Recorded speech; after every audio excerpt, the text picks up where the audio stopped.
आज संस्कार जो है शिविर है उसका समापन समारोह है। उसके उपलक्ष्य में ये जो फंक्शन जो आयोजन किया गया है, तो संस्कार जो है बच्चों के अंदर शिक्षा के साथ साथ जो आजकल संस्कार जो है बहुत जरूरी है, क्योंकि एक श्रेष्ठ नागरिक बनने के लिए शिक्षा के साथ साथ उसको संस्कार भी आने चाहिए। एथिक्स, वैल्यू, मोरलिटी, इन चीज़ों का सबको पता होना चाहिए। तो ये बहुत ही जरूरी है। और हमारे गुरु जम्बेश्वर जी महाराज ने जो 29 नियम बताए थे और शब्द वाणी थी, उनके बारे में भी बच्चों को ज्ञान होना चाहिए, क्योंकि आज से 540 वर्ष पहले जो उन्होंने ये जो चीजें बताई 29 नियम, उनके बारे में बच्चों को जो है पता लेना चाहिए संस्कार शिविर में क्या क्या होना चाहिए। उसके लिए आज ये 1 हफ्ते का संस्कार शिविर था, उसका समापन समारोह आज।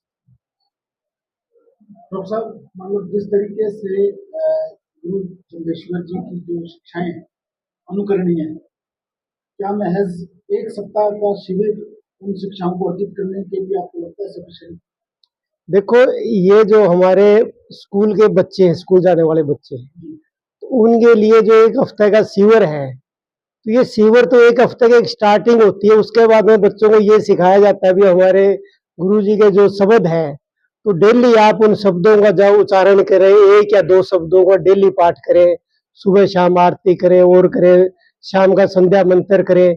ये चीजें वो सिखाई जाती है ताकि लाइफ के अंदर वो कंटिन्यूस इन चीजों को अपने डेली अडॉप्ट करें।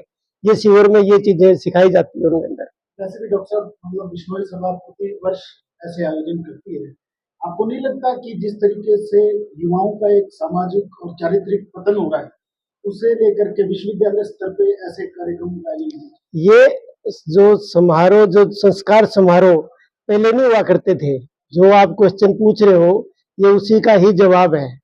जो संस्कार समारोह जब ही ये स्टार्ट करने पड़े हमें, जो इन चीजों के बारे में बच्चों को और औरों को पता नहीं था, समाजों में ज्यादा त्रुटियां आ रही थी, उनको देखते हुए जो संस्कार शिविर जो है बच्चों के अंदर स्टार्टिंग से ही, ताकि बच्चों को संस्कार मिले और इन चीजों को धार्मिक विचार है, सुबह शाम आरती करेंगे, शब्द वाणी पढ़ेंगे। तो गुरु जम्बेश्वर महाराज की जो शब्द वाणी है, उनके अंदर जो मानव के नैतिक मूल्यों के बारे में और किस हिसाब से क्या विज्ञान, ज्ञान और नैतिक मूल्यों के बारे में सब चीजों के बारे में बताया गया उनके अंदर।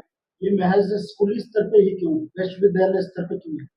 बिल्कुल, ये तो सभी में ये होना चाहिए, क्योंकि विश्वविद्यालय में जो नई एजुकेशन पॉलिसी है, उनके अंदर वैल्यू एडेड कोर्सेज अब लगाए गए, साथ ही साथ उनके अंदर जो है ये शिक्षाएं का कोर्सेज स्टार्ट किए गए हैं। हमारा विश्व गुरु जम्बेश्वर विज्ञान और प्रौद्योगिकी विश्वविद्यालय, उसके उसके अंदर भी जो हमने वैल्यू एडेड कोर्सेज में ये चीजें डाली गई है, स्पेशल कोर्स बनाए गए हैं। तो ये इसीलिए ये चीजों को जो स्टार्ट की गई है न्यू एजुकेशन पॉलिसी में। सर, विद्वान आप जैसे और संत जन सभी लोग अपने अपने पक्ष के आधार पर युवाओं के चरित्र को बेहतर बनाने की स्थिति में, उसके बावजूद ऐसी घटनाएं दिन प्रतिदिन सामने आ रही हैं। आप क्या कारक मानते हैं कि हम लोग क्यों नहीं विशुद्ध रूप से युवाओं को इस दिशा में कन्वर्ट कर पाए? वो बात आपकी ठीक है। तो ये जो अब चीजें जो स्टार्ट हुई है, ये चीजें, इन चीजों को देखते हुए पहले हमारे पास सीधे कोर्सेज किया करते थे, तो फिजिक्स, केमिस्ट्री, मैथ या जो सब्जेक्ट के कोर्सेज कर लिया करते हैं। एडिशनल जो इस टाइप के जो है एजुकेशन में हमारे पास में कोई भी प्रावधान नहीं था। तो अब ये न्यू एजुकेशन पॉलिसी इन चीजों को देखते हुए, तब एक हमें जो भी कोई डिग्री देना, कोई एजुकेशन में उन्हें रोबोट नहीं तैयार करने हैं। जो भी ग्रेजुएट हो गया तो रोबोट नहीं तैयार करने, हमने उनको नैतिक मूल्यों को पता होना चाहिए। तो उसके साथ साथ जो नई एजुकेशन जो पॉलिसी है, उसके तहत ये सारे कोर्सेज और जो है स्टार्ट किए गए हैं। उसमें अपने चॉइस से बच्चा कोर्सेज ले सकता है, किस हिसाब से है, पर कंपलसरी है, तो उनको वैल्यू एडेड कोर्सेज साथ के साथ करने पड़ेंगे। और जो गुरु जम्बेश्वर महाराज ने जो आज 540 साल पहले जो चीजें बताई, जो प्रकृति का संरक्षण और पर्यावरण का, जो उस टाइम में कोई भी जो है पर्यावरण की कोई प्रॉब्लम नहीं थी उन दिनों में, और वो इतने दूरदृष्टा थे कि उन चीजों को उन्होंने आज से 540 वर्ष पहले कही, और उनके जो अनुयायी जो थे उन्होंने उनको फॉलो अप करते रहे।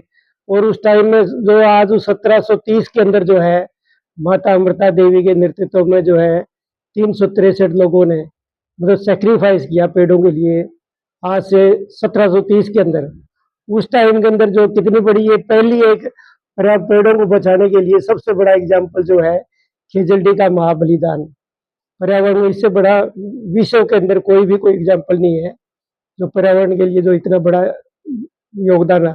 उसके बाद भी जो है वन्य जीवों के लिए, रोर के लिए है, गुरु जम्बेश्वर जी के अनुयायी जो है अपने प्राणों की आहुति देते रहे हैं। काफी एग्जाम्पल है उसके अंदर, निहाल सिंह है, गंगाराम सिंह है, और भी कई उदाहरण है जिन्होंने वन जीवों के लिए, उनके लिए अपने प्राण निछावर किए। सर, इस समय हरियाणा में नशे की बहुत बड़ा संकट है। सरकारें अपना दायित्व निभाने के प्रयास कर रही हैं, सभी तमाम लोग जो इससे मुलविस, आप क्या संदेश देना चाहेंगे? देखो जी, ये तो एक बड़ी भारी समस्या, नई समस्याएं समाज में पैदा होती जा रही है, और उसमें सबसे बड़ी आजकल चिंता का, जैसे पर्यावरण की समस्या है ना, उसी हिसाब से कि ये भी एक बहुत बड़ी समस्या जो विकराल रूप धारण करती जा रही है, और जो छोटे छोटे बच्चों को है उनको भी जकड़ने जा रही है। स्कूलों में, कॉलेजों में इन बच्चों को ये ज्यादा ही वो कर रही है। तो इसके लिए तो जागरूक ही किया जाए। गवर्नमेंट तो अपना रोल प्ले कर रही है, पर आम पब्लिक को भी इसके लिए जागरूक करना पड़ेगा। जितने भी संगठन है उनको भी जागरूक होना पड़ेगा, ताकि हम लोग बच्चों को जो है, आने वाली पीढ़ी को, उनको बचाएं।